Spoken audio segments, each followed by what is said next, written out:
आगामी निवडणुका असतील, मुंबई महानगरपालिकेची निवडणुका, काय युवासेनेच्या पदाधिकाऱ्यांना नाही, युवासेनेचे आमचे काही स्थानिक लेवलला जे बदल करायचे होते किंवा नवीन नेमणुका करायच्या अशी आढावा बैठक होती.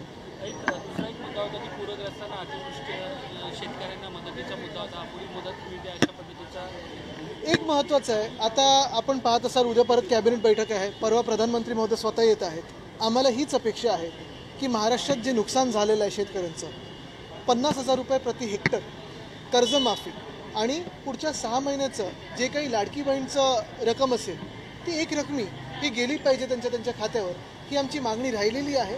आणि आम्हाला ही आशा आहे की प्रधानमंत्री महोदय असतील किंवा केंद्र सरकार असेल किंवा राज्य सरकार असेल हे पूर्ण करेल. आनंदाचा शिधा बंद करण्यात आलेला आहे. नुकसानग्रस्त भागात खरं तर आनंदाचा शिधा दिवाळीमध्ये पोहोचणं गरजेचं होतं, मात्र तिजोरीवरती भार आल्यामुळे हा आनंदाचा शिधा बंद केला आहे. तिजोरीवरती भार म्हणजे नेमकं आपण पाहतोय साधारणपणे जे काही आपल्याच माध्यमातून कळत आहे, कधी ठाणे महानगरपालिका असेल, कधी भाईंदर महानगरपालिका असेल, इथे अधिकाऱ्यांना अटक होत आहे. पण त्याच्या मागे कोण आहे, कुठची राजकीय व्यक्ती आहे का, मंत्री आहे का, ह्याच्यावर कुठे कोणी बोटं दाखवत नाही येत असून. परवाकडे अजून एका पेपरमध्ये वाचलं की भ्रष्टाचारामध्ये आपल्या राज्याचा नंबर 1 झालेला आहे या भाजप सरकारमध्ये. दुर्दैव आपल्या देशाचं आणि राज्याचं हेच आहे की एक भ्रष्टाचारी सरकार आपल्या डोक्यावर बसवलेलं आहे निवडणूक आयोगाने. आणि दुसऱ्या बाजूला आपण पाहतो आनंदाचा शिधा असेल, लाडकी बहीण असेल किंवा शेतकऱ्यांना मदत असेल, कर्जमाफी असेल किंवा जे खरोखर चांगले काम करणारे कॉन्ट्रॅक्टर्स असतील त्यांना त्यांची रक्कम पूर्ण मिळत नाही.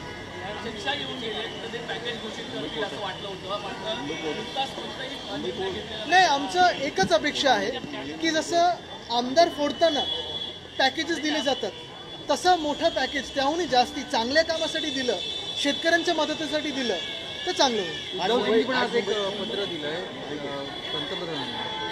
नक्कीच, म्हणून तर मी बोलतो ना, आज उद्धव साहेबांनी तीच भूमिका मांडलेली आहे. दिल्लीत न्यायाधीशांबाबत जी घटना घडलेली आहे कसं आपण या अतिशय दुर्दैवी आणि अशा घाणेरड्या घटना होऊ नयेत, सरन्यायाधीशांचा असा अपमान होऊ नये ही आमची भूमिका आहे आणि सगळ्यात कठोर कारवाई त्याच्यावर झाली पाहिजे. बिहार निवडणुकीचं बिगुल वाजलेलं आहे, तारखा जाहीर झालेल्या आहेत. बिगुल वाजलेला आहे, पण तिथे जसं काय ते प्रत्येक महिलेला किती देणार आहे, 10,000 रुपये. निवडणुका आहेत म्हणून एका राज्यात द्यायचं आणि दुसऱ्या बाजूला निवडणुका नाही आहेत म्हणून शेतकऱ्यांना मदत करायचीच नाही. हा न्याय जो केंद्र सरकारने लावलेला आहे तो न्याय बदलेल ही अपेक्षा आहे. दुसऱ्या बाजूला आपण पाहतोय बिहारमध्ये गेले अनेक वर्ष जे मुख्यमंत्री राहिलेत किंवा जे सत्तेत राहिलेले आहेत तिथे काही ना काहीतरी बदल घडेल आणि खरोखर बिहारचा विकास होईल ही आमची मनापासून इच्छा आहे. काल आम्ही मुंबईत येऊन गेले पण शेतकऱ्यांसाठी काही घोषणा केलेली नाही का? मी आत्ताच बोललो ना त्याच्यावर. महाराष्ट्रामध्ये निवडणुकीसाठी आरक्षण आज जाहीर झालेलं आहे. महिलांना मोठ्या प्रमाणात संधी मिळाली. पुढच्या महिन्यामध्ये कुठेतरी निवडणूक लागू शकते. निवडणुका लागल्यानंतर बोलू आपण, खरोखर निवडणुका लागल्यानंतर. आदित्य, हिंदी में जानना चाहेंगे, आज मीटिंग हुई युवा सेना के साथ की, क्या मीटिंग में चर्चाएं हुई, आने वाले चुनाव को लेकर क्या चर्चा हुई? युवा सेना में जो भी अंतर्गत कुछ फेरबदल करने थे, कोई नए पदाधिकारी लाने थे मेन स्ट्रीम में, उस पर चर्चा हुई. बिहार इलेक्शंस की अगर हम बात करें, 2 फेजेस में चुनाव होने जा रहे हैं, लगातार दावे किए जा रहे हैं. आज मेट्रो का उद्घाटन हो गया, कल स्टेडियम का उद्घाटन हुआ, एयरपोर्ट का जब उद्घाटन करें, किस तरह से देख रहे हैं? काफ़ी सारे उद्घाटन आज और कल में दिखाए गए हैं. फिर हर एक महिला को 10,000 रुपये देने की आज सरकार पे नौबत आई है क्योंकि काम कुछ हुए नहीं ऐसे लग रहा है. यही बात है, यही प्रार्थना है कि जो भी सरकार अभी बनने जाएगी सच की सरकार बने, अच्छा काम करे, विकास करे.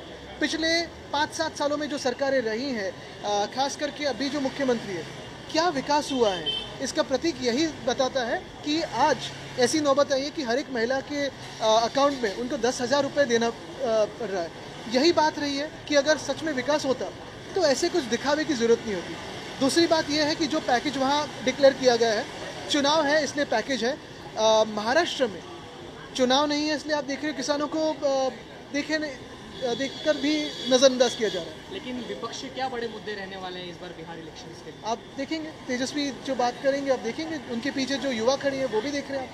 अमित शाह महाराष्ट्र में आए थे लेकिन कुछ पैकेज की घोषणा नहीं की, लेकिन बड़े बड़े वादे किए आपको. मेरी यही उम्मीद है कि आज गृह मंत्री थे, कल पीएम साहब भी आने वाले हैं. मेरी यही उम्मीद है कि भाजपा की सरकार महाराष्ट्र में है. जैसे पैकेज जो हम सुनते हैं 50 खोखे वगैरह, जो मैंने सोशल मीडिया पे एक किसान की ही रिएक्शन देखी कि जो पैकेज आप विधायक फोड़ने में लगाते हो, अपनी तरफ लाने में लगाते हो, वैसे ही अगर सच के लिए, कुछ पुण्य के लिए, कुछ किसानों के लिए करें तो अच्छा होगा, भला होगा. बिल्कुल बुरी बात है. निंदा तो करनी ही चाहिए, लेकिन सबसे कठोर शिक्षा भी होनी चाहिए।